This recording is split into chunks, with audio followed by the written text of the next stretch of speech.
Hello friends, welcome to देवा academy MPSC UPSC. मित्रांनो, तुमचं सगळ्यांचं स्वागत आहे आपल्या यूट्यूब प्लॅटफॉर्मवरती. आज आपण इथिक्सचा GS पेपर 4चा महत्त्वाचा टॉपिक बघणार आहोत, प्रॉबिटी इन गव्हर्नन्स. म्हणजेच काय, प्रशासनातील सत्यनिष्ठा.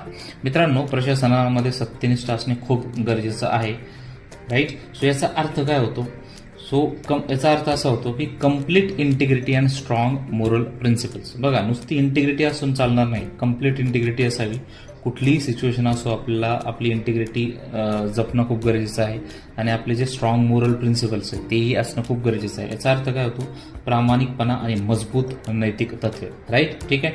So probity in governance means what? Having strong moral principles and always acting with integrity. For example, we expect it from our friends and family. Generally आपण friends आणि फॅमिलीकडनं हे एक्सपेक्ट करतो की नेहमी तुम्ही काय करावं? हायेस्ट फॉर्म ऑफ इंटिग्रिटी दाखवावी आणि मोरल प्रिन्सिपल जपावे. इव्हन आपण शासनामध्ये पण जर बघितलं मित्रांनो, तर शासनामध्ये पण आपण काय अपेक्षा करतो की सर्व काही निष्पक्षपणे व्हावं, खुलेपणाने व्हावं आणि नैतिकदृष्ट्या केले जावे, राईट. कुठली गोष्ट लपून केलेली नसावी, खुलेपणाने ओपननेस असावा आणि नैतिकदृष्ट्या ती केलेली असावी. बघा, पर्पज काय आहे प्रोबिटीचा? पर्पज बघा, preserve the public confidence in government म्हणजे विश्वास लोकांचा गव्हर्नमेंटमध्ये वाढवणे. मेंटेन इंटिग्रिटी इन पब्लिक सर्व्हिसेसमध्ये अखंडता वाढवणे. इन्शुअर अकाउंटेबिलिटी, जबाबदारी इन्शुअर करणे आणि ensure compliance with the processes म्हणजे काय, प्रक्रिया आहेत त्याचं पालन करणे. ओके. सो मेजर्स कुठले? Measures to ensure the probity. असे कुठले मेजर्स आपण घेऊ शकतो? यात सगळ्यात महत्त्वाचं बघा, मोरल एज्युकेशन, नैतिक शिक्षण देणे.